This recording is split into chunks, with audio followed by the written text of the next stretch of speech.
Diz a palavra do Senhor, irmão. Vamos ler. Êxodo 20. Então falou Deus todas estas palavras, dizendo: Eu sou o Senhor teu Deus, que te tirei da terra do Egito, da casa da servidão. Não terás outros deuses diante de mim. Não farás para ti imagem de escultura, nem alguma semelhança do que há em cima nos céus, nem embaixo na terra, nem nas águas debaixo da terra. Não te curvarás a elas, nem servirás, porque eu, o Senhor teu Deus, sou Deus zeloso, que visita a iniquidade dos pais nos filhos até a terceira e quarta geração daqueles que me odeiam. E faço misericórdia a milhares dos que me amam e aos que guardam os meus mandamentos. Não tomarás o nome do Senhor teu Deus em vão, porque o Senhor não terá por inocente que tomar o seu nome em vão. Lembra-te do dia do sábado para o santificar. 6 dias trabalharás e farás toda a tua obra, mas o 7º dia é o sábado do Senhor teu Deus. Não farás nenhuma obra, nem tu, nem teu filho, nem tua filha, nem o teu servo, nem a tua serva, nem o teu animal, nem o teu estrangeiro que está dentro das tuas portas. Porque esses dias fez o Senhor os céus, a terra, o mar e tudo o que neles há, e ao 7º dia descansou, porquanto abençoou o Senhor o dia do sábado e o santificou. Os 4 primeiros mandamentos, né, meus irmãos? Não ter outro Deus, não fazer imagem de escultura, o 2º. O 3º, não tomar o nome do Senhor em vão. E o 4º, lembrar do sábado. Agora vem os 6 mandamentos para o próximo. 6º mandamento: honra teu pai e tua mãe, para que se prolongue os teus dias na terra que o Senhor teu Deus te dá. 7º mandamento: não matarás. 8º, pulei aqui, perdão, irmãos. É o 5º mandamento: honra teu pai e tua mãe, para que se prolongue os teus dias na terra que o Senhor teu Deus te dá. Agora sim, 6º mandamento: não matarás. 7º mandamento: não adulterarás. 8º mandamento: não furtarás. O 9º mandamento: não dirás falso testemunho. E o último mandamento, o 10º mandamento: não cobiçarás a casa do teu próximo. Não cobiçarás a mulher do teu próximo, nem o seu carro, nem o seu servo, nem a sua serva, nem o seu boi, nem o seu jumento, nem coisa alguma do teu próximo. Amém. Vamos orar. Ó Senhor, em nome de Jesus, que o Senhor fale ao nosso coração nesta manhã e nesta série, Senhor, de estudos nos 10 mandamentos, que o Espírito Santo nos instrua, nos ilumine, nos edifique. Em Cristo Jesus, na palavra, saibamos cada vez mais a tua vontade para obedecer por obra do Espírito Santo. Amém e amém. Pode sentar, meus irmãos.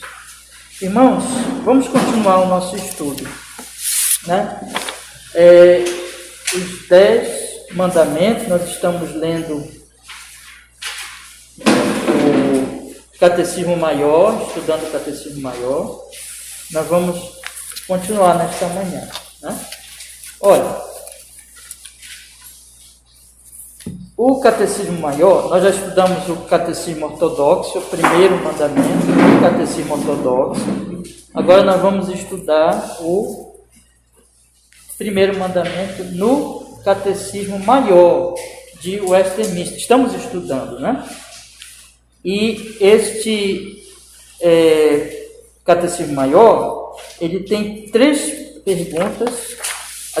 4 perguntas sobre o primeiro mandamento. Eu tenho aqui, vocês têm aí? Se não tiver, eu tenho aqui ainda, tá? Que é, qual é o primeiro mandamento? Primeiro mandamento: não terás outros deuses diante de mim. Quais são os deveres exigidos no primeiro mandamento? Quais são os pecados proibidos no primeiro mandamento? E o que nos é especialmente ensinado pelas palavras diante de mim no primeiro mandamento. Então, vamos continuar. O que nós já estudamos aqui sobre o primeiro mandamento? Os deveres, sobre quais os deveres exigidos neste primeiro mandamento. É sempre importante nós lembrarmos, irmãos, que esses mandamentos são a vontade do Senhor para nós, como servos do Senhor, que estamos em aliança com Ele, em Cristo Jesus. Nós já estudamos isso lá no Catecismo Maior, e que expressam o amor a Deus nosso e, consequentemente, o amor ao próximo. Considerando, né, nós fomos salvos por Ele, isso é uma expressão da nossa gratidão. Os mandamentos não é para a nossa salvação, mas é como expressão da nossa gratidão, porque já fomos salvos. Nós estamos em aliança com Ele por meio de Jesus. E Ele é o Deus que realmente legisla, é Ele que tem que dizer, é Ele que diz o que é certo e o que é errado. O nosso interesse no estudo desses mandamentos é exatamente nós sabemos a vontade dEle, porque nós não queremos mais pecar contra Ele, mas nós queremos crescer na vontade dEle. Infelizmente, nós vamos ainda pecar porque somos imperfeitos, mas não é uma coisa que nós queremos deixar a si mesmo, né? Mas nós queremos combater o pecado, mortificar o pecado e crescer em santidade. E crescer em santidade significa que nós estamos agradando, querendo fazer a vontade dEle. Né? E a vontade dEle não está escondida de nós, ela está expressa nos 10 mandamentos. Toda a Bíblia, ela na verdade, quando ela trata da questão da ética cristã, da vontade de Deus para a nossa vida, ela está baseada nos 10 mandamentos, que se dividem em amar a Deus e amar ao próximo. Então, o que nós estamos estudando aqui não é simplesmente passar para os irmãos, eu sempre tenho que falar isso, porque é importante, não é simplesmente passar um monte de regras para vocês e pura e simplesmente, né? Não é isso. É ensinar a vontade do Deus que nós amamos, que nós já fomos salvos por Ele em Jesus e que nós queremos agradá-lo, fazer a vontade dEle. É sempre esse sentido, né? Não é simplesmente, como eu já expliquei aqui, um monte de regras morais que a gente pode escrever aqui se tivesse um quadro e dizer assim, façam isso. Né? Isso aí é moralismo. Eu vou obedecer um código de ética porque é a minha moral, eu acho que isso é certo. Não é assim. Nós fazemos porque nós amamos ao Senhor e essa é a vontade dEle. É uma gratidão, é feito com amor, com zelo. Por isso, dentro desse assunto, é que o primeiro mandamento, ele tem a ver com Deus. Ele diz assim, não terás outros deuses diante de mim, porque o nosso coração, ele é idólatra. Então, o primeiro mandamento, veja que tudo isso está realmente apoiado, tudo isso que eu acabei de falar para os irmãos, está apoiado no primeiro mandamento. Eu já disse para vocês aqui algumas vezes nos últimos domingos, o primeiro mandamento, ele dá sentido a todos os mandamentos. Por quê? Eu só posso obedecer os 9 mandamentos seguintes porque eu tenho ele como meu Deus e não um ídolo. Então isso é muito importante.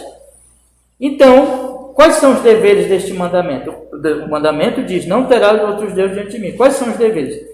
Eu já estudei com vocês aqui vários aspectos aqui, eu quero continuar nessa manhã. A resposta é, os deveres exigidos no primeiro mandamento são o conhecimento, o reconhecimento de Deus como o único e verdadeiro Deus e nosso Deus, como também adorá-lo e glorificá-lo como tal, mediante o pensar e o meditar nele. Lembrar-se dele tendo em alta conta, honrando, adorando, preferindo, amando, desejando, temendo. Né? Já estudamos aqui e já vimos algumas coisas. Basicamente, qual é o dever deste mandamento? Fazendo o resumo do que eu já falei.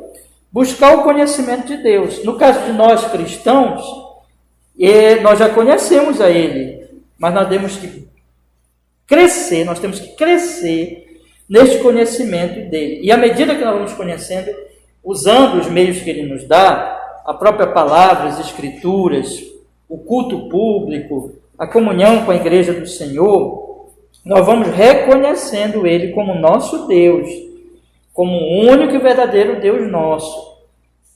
Nós vamos então adorá-lo e glorificá-lo como tal. Nós não vamos mais viver para ídolos, mas nós vamos viver para adorar Ele e glorificá-lo, assim como nós o temos conhecido, como Ele se tem revelado em nós, na Sua palavra, nas Escrituras, no Senhor Jesus Cristo, na fiel pregação e assim por diante. E como é que nós vamos adorá-lo e glorificá-lo? Mediante pensar nele e meditar nele. Então, eu vou continuamente meditar no Senhor. Diz para vocês que meditar de respeito é que eu vou aplicar a sua palavra à minha vida com algumas questões importantes. Essa palavra está revelando o quê? Onde eu tenho pecado, onde eu preciso melhorar, onde eu preciso me arrepender, né? Onde eu preciso realmente aplicar essa palavra. Eu disse para vocês, como um pregador que vai pregando e vai aplicando a palavra de Deus. Então isso é meditar.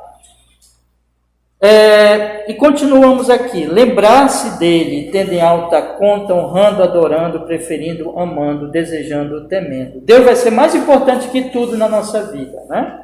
Eu disse para vocês semana passada que nós vamos ter que combater a idolatria. Cada um de vocês, irmãos, e eu também, todos nós temos a tendência para idolatrar alguma coisa. Aí você tem que ver, pode ser o dinheiro, pode ser a família, pode ser a profissão, o que for. Você tem que preferir ao Senhor que tudo, né? Lembra que Jesus diz, né? Quem amar mais pai e mãe do que a mim não é digno de mim, né? Então, se a família, qualquer coisa, não é que nós não vamos amar nosso pai e nossa mãe, e também não vamos ter cuidado com o nosso dinheiro, mas o fato é que nem pai, nem mãe, nem dinheiro, nem nada disso vai ser nosso preferido, vai ser nosso Deus. Nós vamos preferir a Ele, honrar Ele, adorar Ele, preferi-lo, amá-lo, desejá-lo e temê-lo, mais que tudo. Agora vamos passar adiante. Obedecer esse mandamento também tem a ver com a fé. Com a fé. Crer em quê? Observe uma coisa aqui que eu quero chamar a atenção dos irmãos. Os meus ídolos são objetos de minha fé. Se nós formos sair por aí perguntando para as pessoas, né? O que mais você gosta na vida? E elas forem sinceras, por exemplo, ela vai dizer assim, eu vivo para ganhar dinheiro. Isso é o ídolo da pessoa. Aí você faz uma segunda pergunta, em que você mais confia? Se a pessoa também for sincera, ela vai dizer, no dinheiro. Porque se ela busca mais o dinheiro que todas as outras coisas, o dinheiro é objeto da sua confiança. É objeto do seu amor. Veja só que coisa interessante, né? É objeto do seu amor, da sua honra, da sua glória, da sua preferência, mas também da sua confiança. Ele confia no dinheiro, ou ele confia na família, ou ele confia, enfim, seja qual for o ídolo dele. Mas, irmãos, obedecer este mandamento significa que nenhuma dessas coisas são objeto de nosso amor, dessas coisas ou pessoas são objeto de nosso amor, e também não são objeto de nossa preferência, e também não são objeto de nossa fé, de nossa confiança, mas sim o Senhor é objeto de nosso amor, de nossa adoração, de nossa preferência e de nossa fé, de nossa confiança. Então, observe que o Catecismo Maior, ele diz assim, crendo nele, confiando e esperando. Aí vem os outros verbos, né? As outras palavras que têm a ver com essa. Deleitando, regozijando-se nele. Tá? Então, obedecer esse mandamento significa que eu vou confiar no Senhor e não em nenhuma outra coisa ou pessoa como meu Deus, como meu sustentador, como minha esperança, e eu vou me deleitar nele e me regozijar nele, mas em todas as outras pessoas ou coisas. Vamos ler aqui, Êxodo 14, 31, por favor. Vocês já estão em Êxodo, né? Então vamos aproveitar aí. Êxodo 14, 31.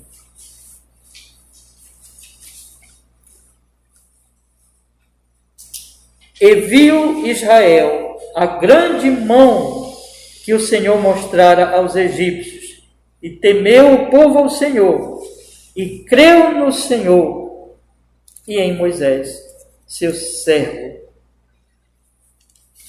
Isso aqui é por ocasião de que Deus abriu o mar vermelho, o povo passou, os egípcios foram e se afogaram no mar. Deus salvou o seu povo dos inimigos. Aí o povo creu, viu e creu e confiou no Senhor. A confiança dos egípcios estava nos seus carros e nos seus cavalos. A confiança dos egípcios estava no poder humano, mas a confiança do povo de Deus estava onde? No Senhor. Percebe? Quem adora, confia. Quem adora, confia no que adora. Guarda esse princípio, tá? Então, se eu adoro ao Senhor, eu confio no Senhor. E eu vou me alegrar nele, eu vou me deleitar nele. Aí vem aquela coisa, né? Se eu perder tudo, perder família, perder dinheiro, perder tudo. Mas lembra que Paulo diz, para mim o viver é Cristo. Eu não perdi nada se eu tenho Cristo. O Senhor é meu pastor, nada me faltará. Esses homens da Bíblia, eles se regozijavam no Senhor, eles se alegravam no Senhor, porque eles confiavam no Senhor mais que tudo. Então isso é obedecer a este mandamento, meus irmãos. Mas vamos continuar aqui. Vem um novo ponto em seguida, né? Ponto em seguida. Continua o nosso texto dizendo assim: sendo zeloso por ele. Comparando, aqui é Romanos, depois a gente vai ler. Sendo zeloso por ele, clamando por ele, dando-lhe todo louvor e graças, prestando-lhe toda obediência e submissão em todo o ser, sendo cuidadoso em agradá-lo em todas as coisas, e entristecendo-se por ofendê-lo em algo, caminhando humildemente com ele. Vamos voltar aqui um pouquinho, né? Nós já vimos que conhecer, reconhecer, adorar e agora confiar. Adorar, lembrar-se, meditar, confiar. E agora vamos avançar mais um pouquinho, que é ser zeloso por ele. Ser zeloso por ele. O zelo do Senhor. Vamos ler Romanos 12, 11. Romanos 12, 11.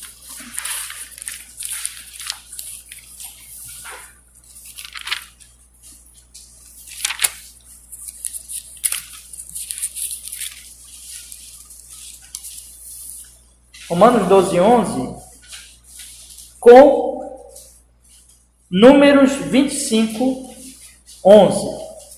Então eu queria pedir para vocês abrirem os dois textos, né? Com Números, que está lá no Antigo Testamento, né? No Pentateuco, entre os 5 primeiros livros. Números 25, 11. Romanos 12, 11 e Números 25, 11. O que o apóstolo Paulo diz aqui em Romanos é assim: não sejais vagarosos no cuidado, sede fervorosos no espírito, servindo ao Senhor. Quando nós lemos Números 25, 11, diz: Finéias, filho de Eleazar, o filho de Arão, sacerdote, desviou a minha ira de sobre os filhos de Israel, pois foi zeloso com o meu zelo no meio deles, de modo que no meu zelo não consumi os filhos de Israel. Ser zeloso pelo Senhor é ser fervoroso, honrar o nome dele e ser cuidadoso em fazer a vontade dele. Não ser vagaroso no cuidado, como diz Paulo, ser fervoroso no espírito, servindo ao Senhor. Irmãos, vamos pensar aqui no dia do Senhor, no dia do Senhor. O zelo, ele gera fervor, ele gera cuidado, ele gera dedicação, não é? O dia do Senhor, nós devemos guardá-lo e devemos fazer isso com zelo. Estou dando aqui o exemplo do dia do Senhor. Então você tem que deixar um monte de coisa para guardar o dia do Senhor, para tirar esse dia para Deus. E você deve ser zeloso com isso, você deve ser fervoroso, você deve ser dedicado. Você não deve ser descuidado. Como Paulo coloca aqui, vagaroso no cuidado, mas fervoroso no espírito. Veja que são duas coisas opostas, né? A vagarosidade no cuidado, o desleixo com as coisas de Deus, o desleixo com os mandamentos do Senhor, os desleixos com oração, com a leitura bíblica, com os meios de graça, com a honra do nome de Deus, com a vontade dele expressa nos mandamentos. Isso é o inverso do zelo. O zelo é esse fervor, como a Bíblia aqui cita o caso aqui de Finéias, filho de Eleazar, né? Que tomou uma atitude zelosa no momento crítico da história de Israel, em honra e glória ao nome do Senhor, e evitou a vinda da ira de Deus sobre o povo do Senhor. Este zelo, meus irmãos, tem a ver com todas as outras coisas que nós temos estudado. Por quê? Este zelo, ele só existe, e eu quero relacionar realmente muito bem isso com aqueles que têm conhecido e têm reconhecido a este Deus como seu, que têm adorado a Ele e glorificado a Ele como tal, pensando e meditando nele, que têm se lembrado dele, que têm posto ele em alta conta. Portanto, veja, eles conhecem e eles reconhecem a Deus e eles honram a Deus acima de tudo, preferem acima de tudo. E eles o temem, e eles confiam nele, e eles então são zelosos por ele. Vocês percebem a ligação? Esse zelo não pode existir sem as outras coisas. Por isso que nós temos que crescer em todas essas virtudes. Eu estou colocando aqui para os irmãos e dizendo assim, meus irmãos amados, cresçam nessas coisas, porque isso é obedecer este mandamento, né? Busque conhecer a Deus, amá-lo, honrá-lo, preferi-lo, confiar nele, e você então será também zeloso por ele. Você guardará o dia do Senhor, você buscará ele com ânimo, com zelo, na medida que você tiver crescido nessas outras virtudes, repetindo, conhecer, reconhecer, adorar, preferir, meditar e confiar. Aí você vai ser zeloso. Se o seu zelo tem sido muito grande para as outras coisas, por exemplo, vamos fazer uma comparação. Você é extremamente zeloso com outros compromissos, mas você não tem orado, você não tem lido a sua Bíblia, você é desleixado, você é muito dedicado para outras coisas. Você precisa corrigir imediatamente isso, porque é isso que Paulo está falando aqui. Não sejais vagarosos no cuidado, sede fervorosos no espírito, servindo ao Senhor. Ele está falando aqui no contexto do amor, não é? Eu vou voltar a ler Romanos, quando ele fala aqui no versículo 9. O amor seja não fingido, aborrecei o mal, apegai-vos ao bem. Amai-vos cordialmente uns aos outros, com amor fraternal, preferindo-vos em honra uns aos outros. Não sejais vagarosos no cuidado, sede fervorosos no espírito, servindo ao Senhor. Alegrai-vos na esperança, sede paciente na tribulação, perseverai na oração. Todas essas coisas estão unidas, estão relacionadas a esse zelo. Quando eu amo ao Senhor, eu tenho zelo, eu tenho, melhor dizendo, ânimo para amar o próximo, e esperar nele, confiar nele e ser zeloso por ele. Como estão essas virtudes na sua vida? Eu queria, com sinceridade, diante de Deus, vocês não vão dizer isso para mim, vocês vão colocar-se diante do Senhor agora, irmão. Como estão essas virtudes na sua vida? Você está se esforçando? Veja, eu não estou falando aqui de salvação pelas obras, né? Eu estou falando aqui de que se você ama Jesus, se você já foi salvo por Ele, se você o ama, irmão, cresça nessas virtudes. Cresça nessas virtudes. Se alguma coisa você está sendo mais zeloso que para o Senhor fica sempre por último, as coisas de Deus ficam sempre por último, elas são periferia na sua vida, alguma coisa está errada, alguma coisa está errada. Se você ama o Senhor, corrija isso logo. Procure conhecê-lo, procure reconhecê-lo, procure adorá-lo, procure preferi-lo acima de tudo. Confie nele e aí você vai ser zeloso. Essas coisas elas vão se encaixando, elas vão se tornando, digamos assim, é como um vagão que puxa os outros, vagão não, é como a locomotiva que puxa os vagões, né? Então esses vagões são essas virtudes. A locomotiva, digamos assim, é aquela primeira virtude de você conhecer a Ele, de você reconhecer a Ele, de você preferir a Ele. Aí você vai confiar, aí você vai ser zeloso. Como está o nosso zelo com relação ao Senhor, com relação à sua vontade, com relação a nós preferirmos a Ele? Tem coisas que aquecem mais no nosso coração que Ele. Tem coisas que nos animam mais que Ele.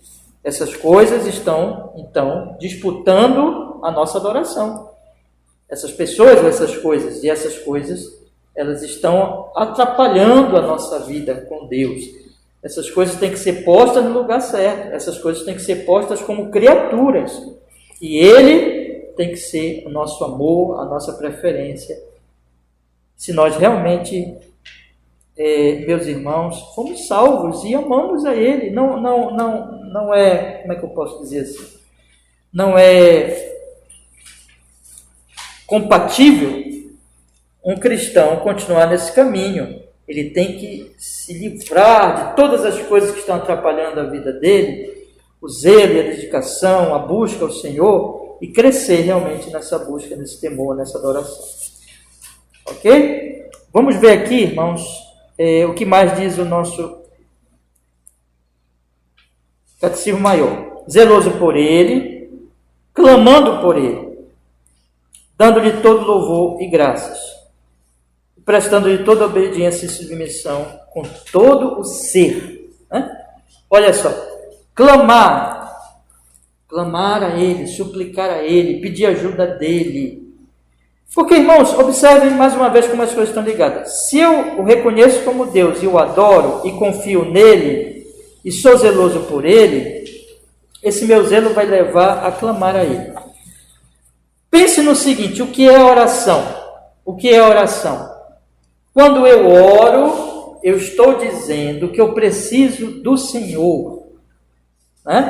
Lembra que Jesus diz, pedi e dá-se-vos-á, buscai e achareis, batei e abri-se-vos-á. O que busca, encontra, o que pede, recebe, o que bate, a porta, ela vai se abrir.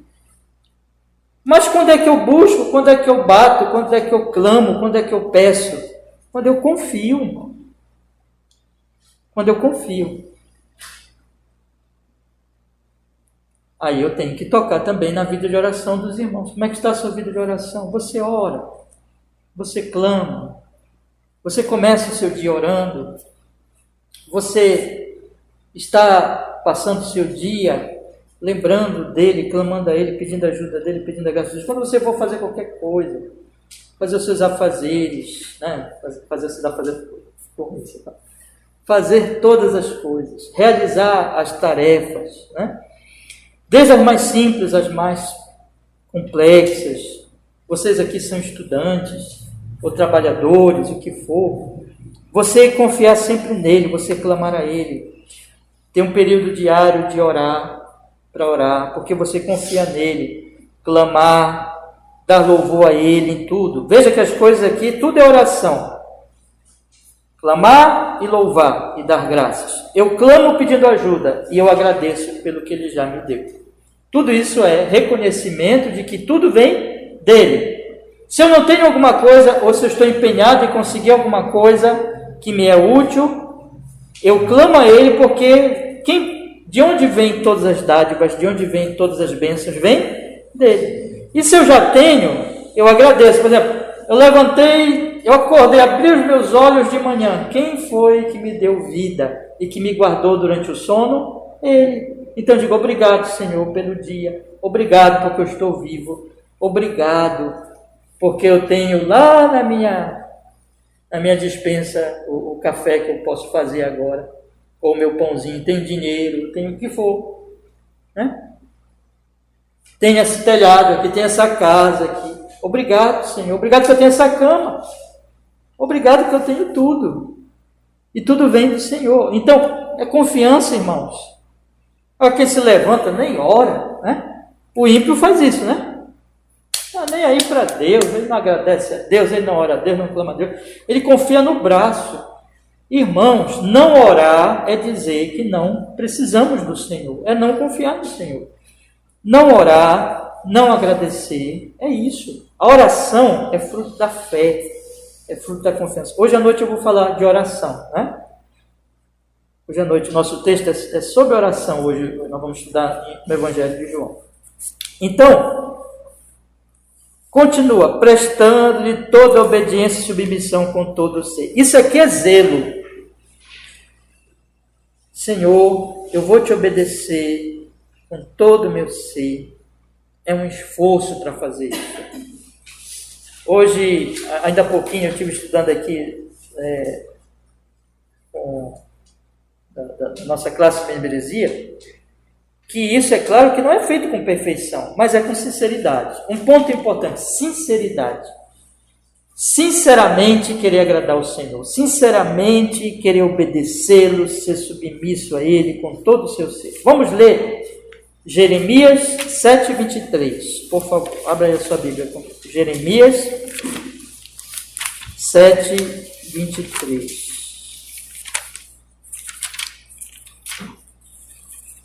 Jeremias 7:23.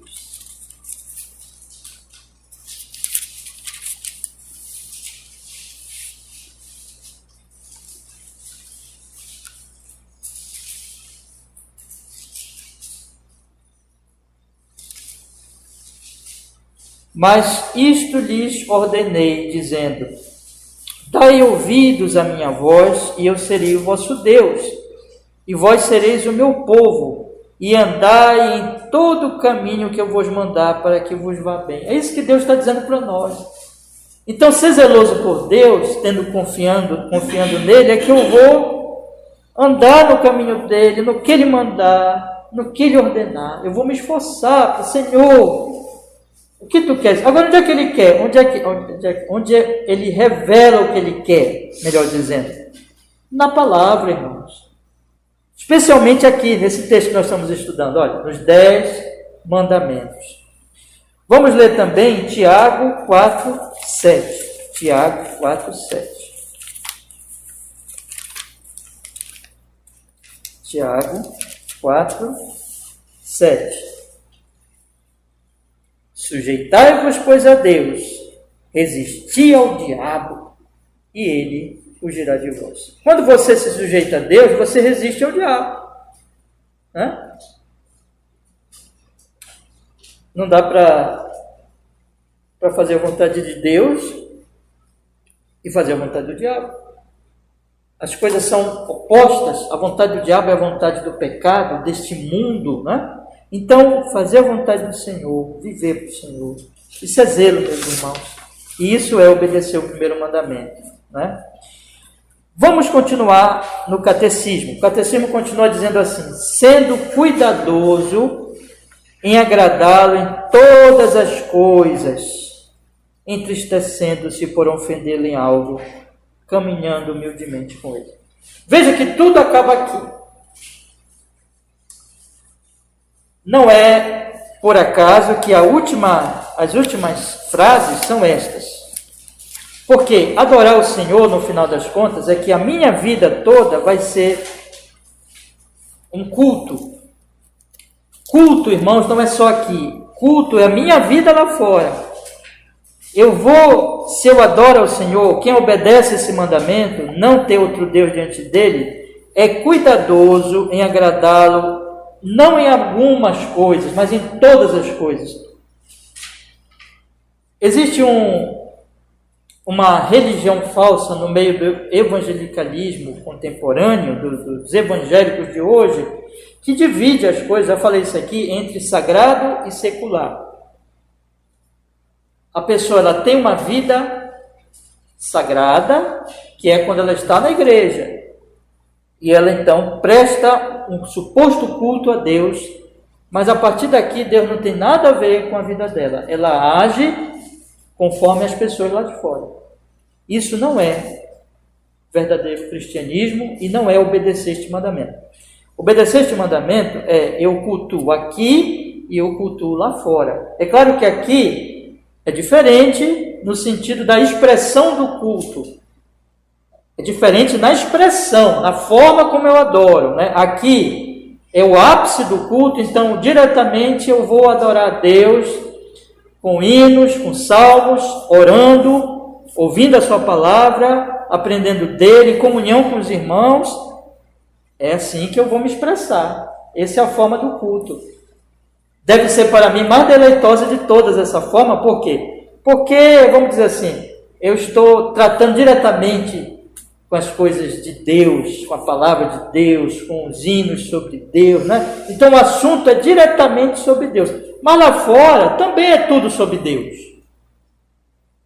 Também é tudo sobre Deus. Porque eu vou cuidar da minha família, eu vou cuidar do meu trabalho, eu vou fazer os meus planos, eu vou fazer tudo para Deus. A expressão lá fora vai ser diferente. Eu não vou ficar cantando lá fora, eu não vou ficar lendo a Bíblia direto lá fora, assim, né? Eu deixo lá de fazer meu trabalho para ficar lendo a Bíblia. Não, não é isso. Mas eu vou fazer meu trabalho bem feito com um culto a Ele. A expressão é outra lá fora. Como é que eu vou cultuar lá fora? Aqui eu cultuo a Deus cantando, meditando, orando, conversando com os irmãos.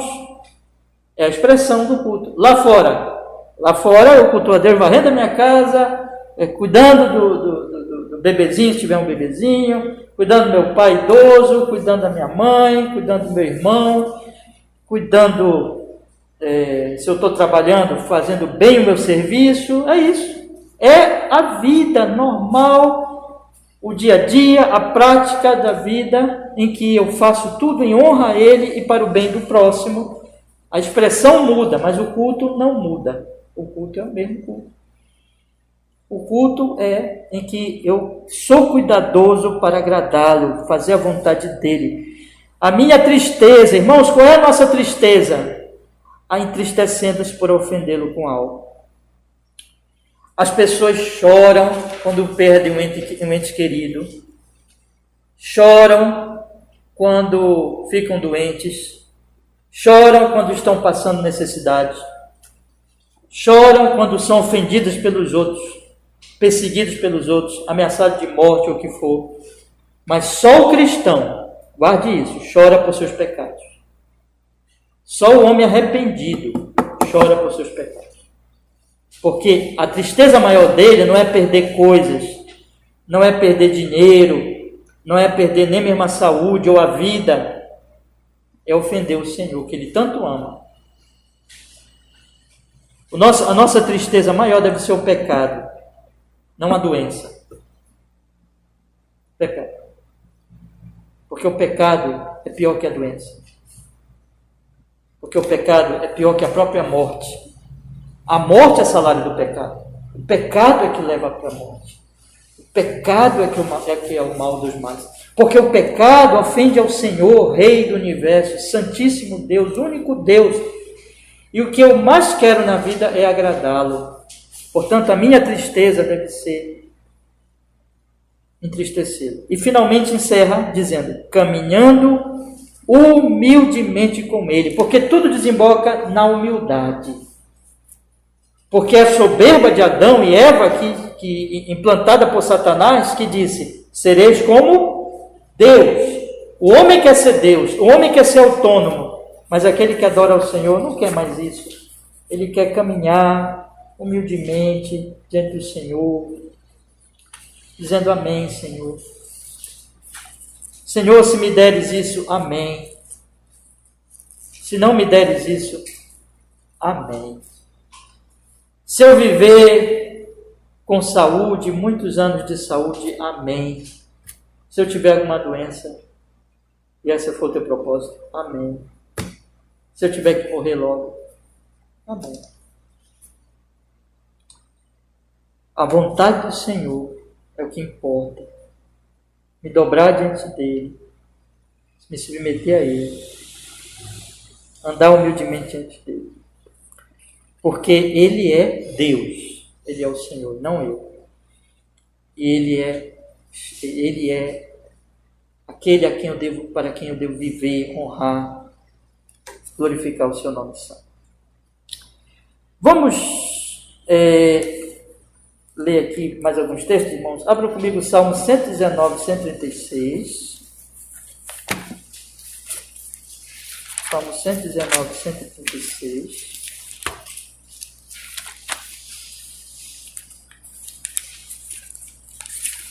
E depois, Miqueias 6:8, tá bom?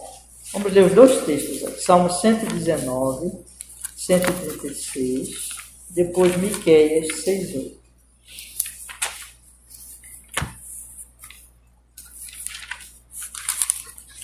Salmo 119, 136.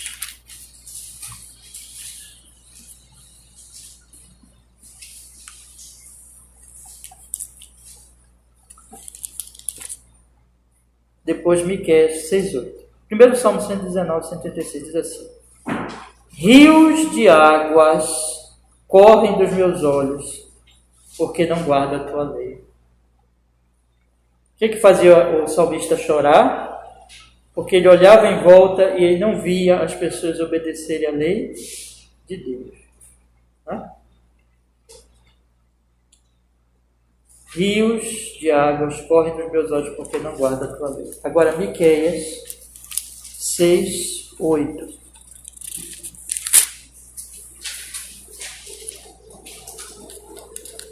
Diz a palavra do Senhor: Ele te declarou, ó homem, o que é bom, e que é o que o Senhor pede de ti. E o que é que o Senhor pede de ti? Olha só: senão que pratiques a justiça, e ames a benignidade, e andes humildemente com o teu Deus. Humildade.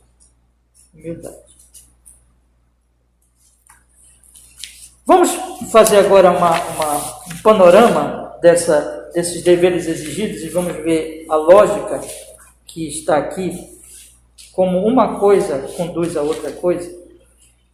Eu queria que vocês, meus irmãos queridos, colocassem isso como algo que vocês vão fazer a partir de hoje. Vamos fazer assim? Vocês não vão dizer isso para mim, não. Vocês vão dizer isso para o Senhor nesta manhã e dizer assim: Senhor, onde eu tenho falhado nisso aqui, eu quero corrigir, porque eu amo ao Senhor. Você ama ao Senhor? Você já foi salvo pelo Senhor Jesus? Ele já morreu por você na cruz? Você já confiou nele como seu Salvador? Então você pode corrigir isso nesta manhã, se arrepender de onde você tem falhado.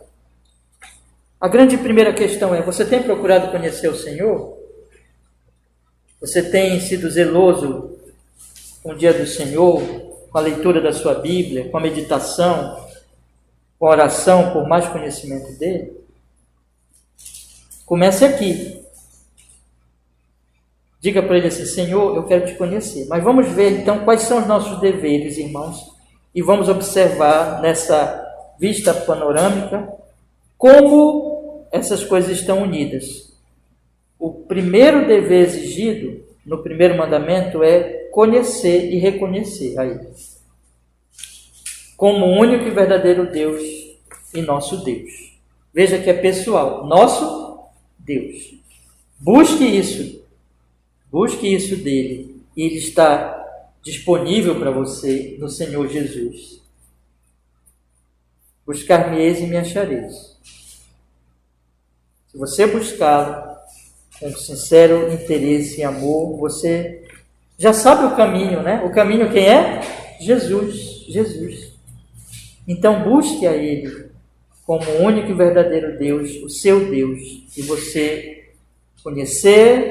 reconhecê-lo assim. Faça isso, comece isso hoje, esse dia do Senhor.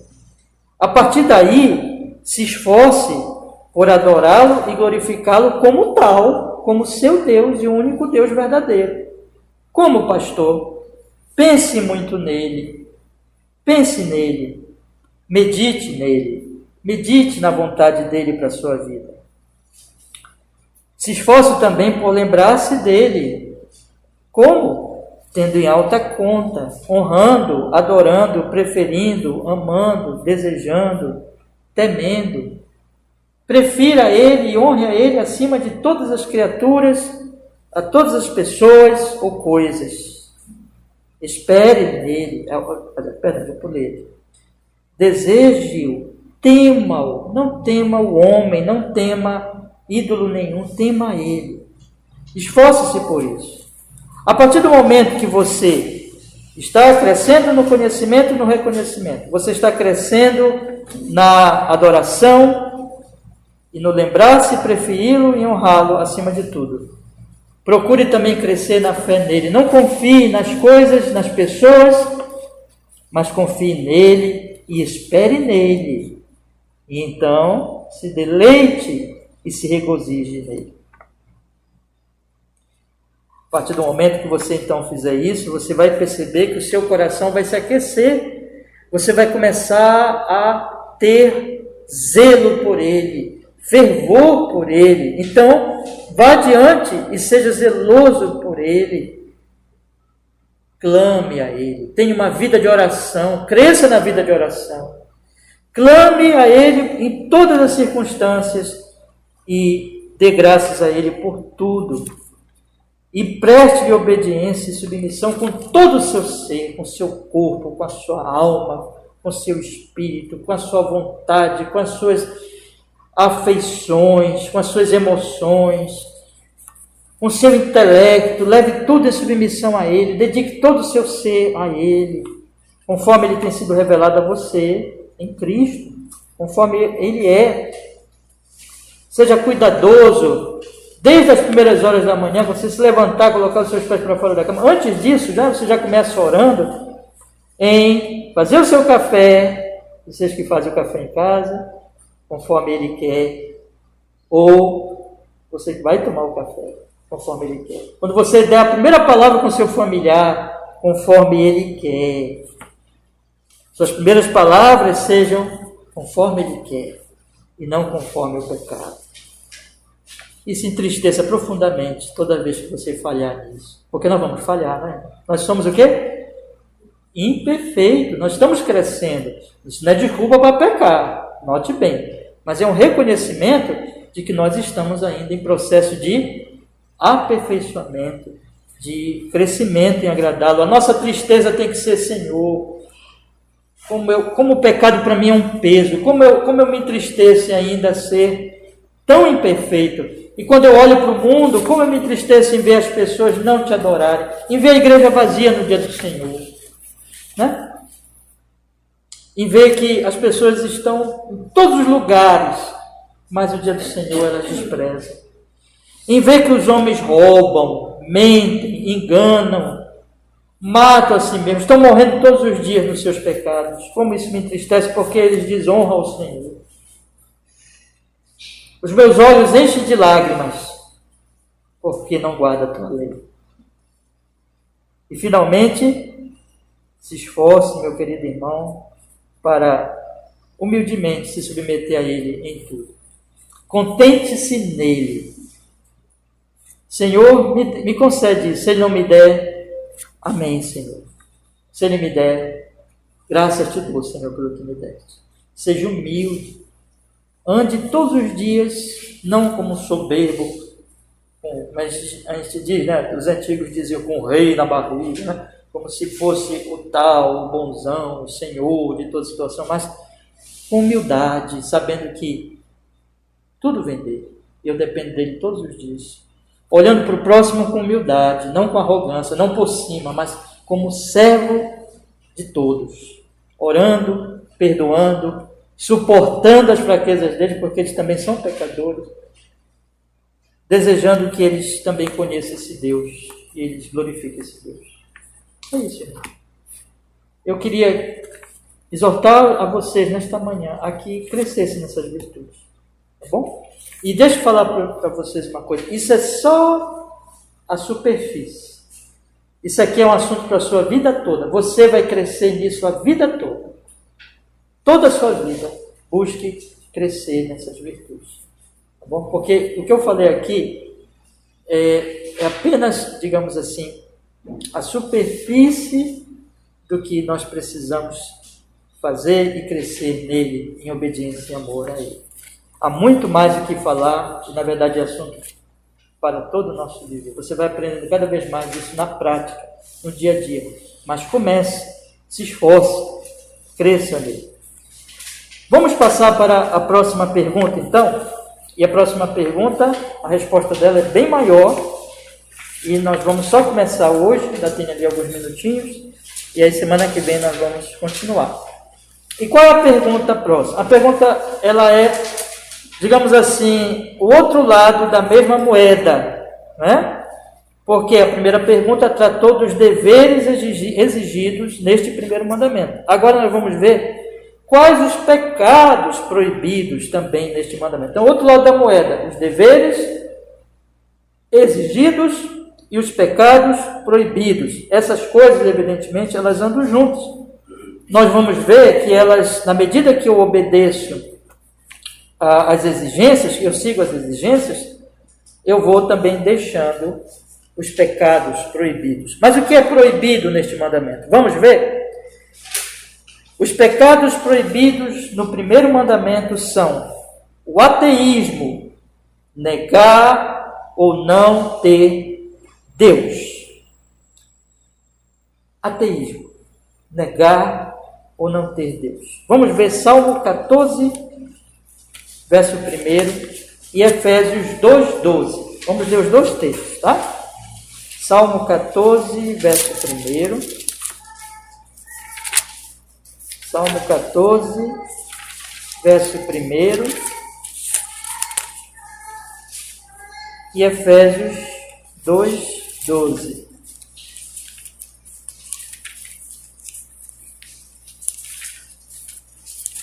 Salmo 14, verso 1 e Efésios 2:12. Diz a palavra do Senhor, meus irmãos.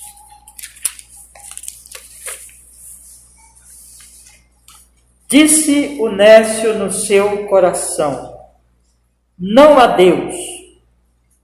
Tem-se corrompido, fazem-se abomináveis em suas obras, não há ninguém que faça o bem. Agora, Efésios 2:12. Que naquele tempo estáveis sem Cristo, separados da comunidade de Israel, e estranhos às alianças da promessa, e não tendo esperança, e sem Deus no mundo.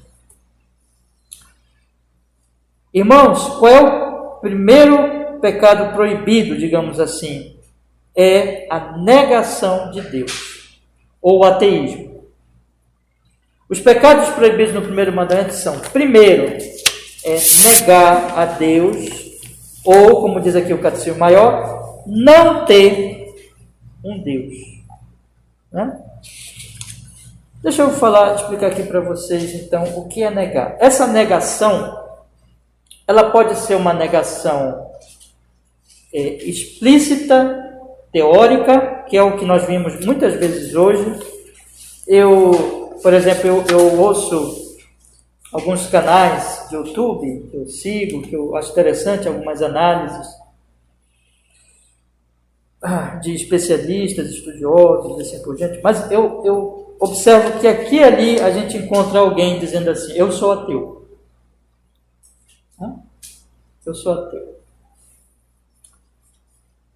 Esse é o ateísmo explícito, declarado, teórico. A pessoa ela tem um sistema de pensamento em que ela luta muito, né, para negar as evidências de Deus, de que há um Deus, e ela realmente nega Deus na sua mente. É claro que tudo isso se encerra rapidamente quando elas estão no meio de um perigo, e elas logo dizem o quê? Ai, meu Deus! Isso é normal. Então, elas estão lutando contra a própria consciência dela de que existe um Deus. Mas elas declaram isso: eu sou ateu. Eu não acredito em Deus. Né? Isso é uma coisa. Mas existe um outro ateísmo que ele é muito mais perigoso. E, na verdade, esse é o ateísmo que está em todos os homens não convertidos. Qual é esse ateísmo? É viver como se Deus não existisse. Negar ou não ter um Deus pode ser explicitamente, forma, digamos assim, que a pessoa vai apresentar argumentos que Deus não existe, mas isso é muito, muito pouquinho. Bem poucas pessoas, na verdade, elas têm esse tipo de discurso, né? Pelo menos até onde nós podemos ver, né, de um ateísmo assim. A maioria das pessoas dizem: não, eu acredito que há um Deus, ou eu acredito em Deus, e até muitas e muitas pessoas se dizem cristãs. Olha, irmãos, nós vivemos num país cristão, entre aspas. Nós vivemos num país em que o catolicismo ainda é muito grande, em que o evangelicalismo, o pentecostalismo, o neopentecostalismo é enorme, né? Então, seja do lado católico, seja do lado dito evangélico, ou pentecostal, neopentecostal, as pessoas dizem, acreditam em Deus. Mas a vida dessas pessoas, a vida delas é uma negação disso. É um ateísmo prático.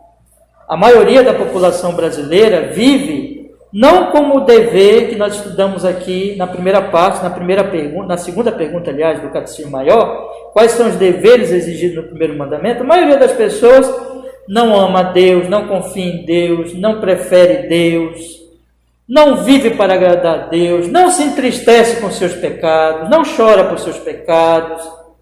Elas vivem, como Paulo diz aqui em Efésios, estáveis sem Cristo, separados da comunidade de Israel, estranhos às alianças da promessa, não tendo esperança sem Deus no mundo. Elas são totalmente ignorantes e vivem sobre Deus e vivem como se ele, no final das contas, não existisse. Isso é ateísmo prático. Ateísmo prático. Este pecado é o primeiro pecado proibido no primeiro mandamento. Eu não posso viver assim.